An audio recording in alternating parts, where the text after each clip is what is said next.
दोस्तों, स्वागत है आपका हिंदी साहित्य विद शबनम में। आज हम पढ़ने जा रहे हैं भारतेंदु युगीन पत्रिका। तो चलिए शुरू करते हैं कि भारतेंदु युगीन पत्रिका में कौन कौन से पत्रिका महत्वपूर्ण है जिसे परीक्षा में प्रश्न हमें अक्सर देखने को मिलते हैं। तो सबसे पहले कवि वचन सुधा। यह भारतेंदु द्वारा 1868 में बनारस से इसका प्रकाशन आरंभ किया था। भारतेंदु द्वारा किया गया था कवि वचन सुधा नाम से। तो ये जो है ये पत्रिका पहले आरंभ में मासिक थी, फिर पाक्षिक और अंत में ये साप्ताहिक हो गई थी।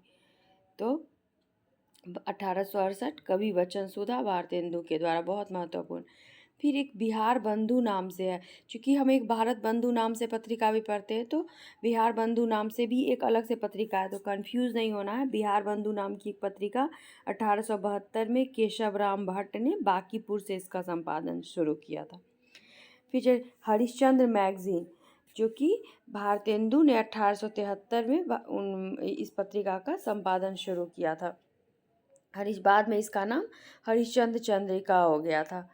तो ये और एक बाला बोधनी, ये भी भारतेंदु ने 1874 में बनारस से शुरू किया था, इसका भी संपादन। तो भारतेंदु की कौन सी तीन महत्वपूर्ण, कवि वचन सुधा, हरिश्चंद्र मैगजीन और बाला बोधनी। उसके बाद सदादर्श नाम से एक पत्रिका है, जो कि लाला श्रीनिवास दास ने 1874 में काशी से इसका संपादन शुरू किया था, सदादर्श। फिर भारत बंधु, ये भी PYQ भी है। तो बाबू तोताराम 1874 में अलीगढ़ से इसका संपादन शुरू किए थे बाबू तोताराम, तो 1874 में। समय 1874 और बाबू तोताराम नाम तो ध्यान में रखना ही है, और समय एटलीस्ट इतना ध्यान में। फिर काशी पत्रिका, ये बलदेव प्रसाद ने अलीगढ़ से 1875 में इसका संपादन शुरू किया। उसके बाद भारत मित्र भी महत्वपूर्ण है। रुद्रदत्त ने 1877 में कलकत्ता से इसका संपादन शुरू किया था। फिर हिंदी प्रदीप, बहुत महत्वपूर्ण, हम लोग जानते ही हैं, बालकृष्ण भट्ट 1877 में प्रयाग से इसका संपादन शुरू हुआ था, हिंदी प्रदीप का।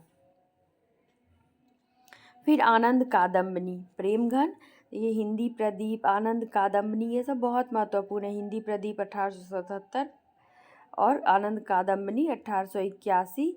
बद्रीनारायण चौधरी प्रेमघन ने इसका संपादन शुरू किया था मिर्जापुर से। भारतेंदु, कंफ्यूज, ये भारतेंदु, चूँकि भारतेंदु हरिश्चंद्र है तो कई लोगों को लगेगा भारतेंदु उन्हीं का है। तो भारतेंदु राधाचरण गोस्वामी ने 1883 से वृंदावन से इसका संपादन शुरू किया था। फिर ब्राह्मण पत्रिका प्रताप नारायण मिश्र ने 1883 से कानपुर से इसका संपादन शुरू किया था, ये भी PYQ में भी आ चुका है। हिंदुस्तान, ये 1883 में इंग्लैंड से राजा रामपाल सिंह ने शुरू किया था, हिंदुस्तान नाम से। पीयूष प्रवाह, अंबिका दत्त व्यास 1884 में काशी से इसका संपादन शुरू किया था, पीयूष प्रवाह। जितने भी पत्रिकाओं के नाम इसमें संकलित किए गए हैं बहुत महत्वपूर्ण है। फिर कोहिनूर, बाल मुकुंद गुप्त ने 1888 में लाहौर से इसका संपादन शुरू किया था। भारत भूषण, गोपाल राम गहमरी ने 1892 में बम्बई से इसका संपादन शुरू किया था, भारत भूषण का। नागरी नीरद का बद्री नारायण चौधरी प्रेमघन ने 1893 से मिर्जापुर से इसका संपादन शुरू किया था। साहित्य सुधानिधि 1893 देवकी नंदन खत्री ने मुजफ्फरपुर से इसका संपादन शुरू किया था। साहित्य सरोज, गोपाल राम गहमरी ने मेरठ से 1895 से इसका संपादन शुरू किया था। तो गोपाल राम गहमरी का एक भारत भूषण और एक साहित्य सरोज, 1892 में भारत भूषण, 3 साल बाद 1895 में साहित्य सरोज। उस साहित्य सरोज से पहले एक साहित्य सुधानिधि देवकीनंदन खत्री। फिर नागरी प्रचारणी पत्रिका 1896 में काशी से इसका संपादन शुरू हुआ था, और इसके जो मतलब स्थापना में जो इसके स्थापना के समय जो मतलब नाम थे महत्वपूर्ण, ये श्याम सुंदर दास, राम नारायण मिश्र और शिव कुमार सिंह थे, और इसका संपादन काशी से शुरू हुआ था। धन्यवाद।